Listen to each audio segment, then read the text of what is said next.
take over. This time, hold it steady. Where are you going? Drop a bomb.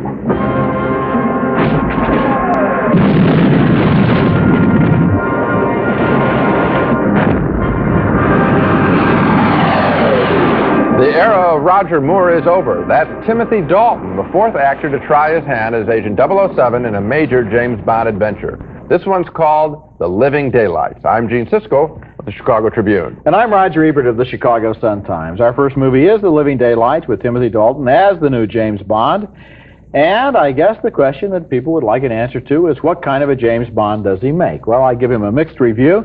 Timothy Dalton is a good actor. He is very convincing in the movie's more serious moments. He has a great screen presence. He looks interesting. But if he has a weakness, it's the comic side of the character. With Sean Connery and with Roger Moore, you always knew that they saw the humor in James Bond, and I've always thought of this series as basically sort of a put-on plus special effects anyway. So with Dalton looking for humor, I wasn't so sure. Look, for example, at this scene involving a new edition of Bond's famous Aston Martin.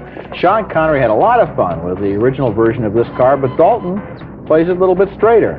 What is it? I've had a few optional extras installed.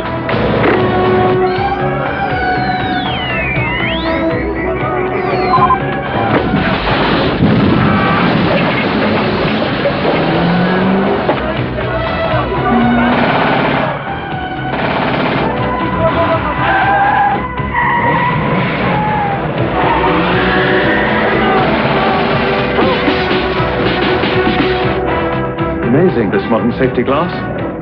The movie includes a full array of all the usual obligatory Bond stunts. Here's a cliffhanger on Gibraltar in a scheme that involves the Russians and a renegade American arms dealer who wants to smuggle opium from Afghanistan.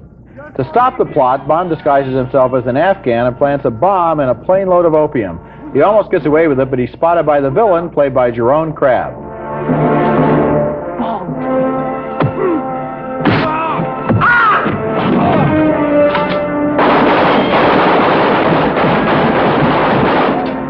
This is the most spectacular scene in the movie. Bond and the bad guy's henchman, thousands of feet in the air, while Bond's newest girlfriend nervously tries to pilot that plane.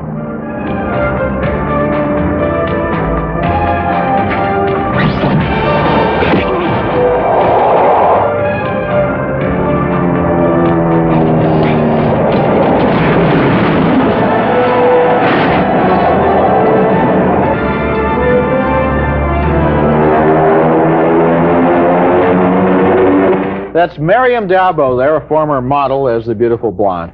A lot of social observers have taken note of the fact that Bond, the old ladies' man, has a very conservative affair with just that one woman in this movie, unless, of course, you count the fact that in the pre-title sequence, they always have at least one scene where Bond drops in on some beautiful woman unexpectedly.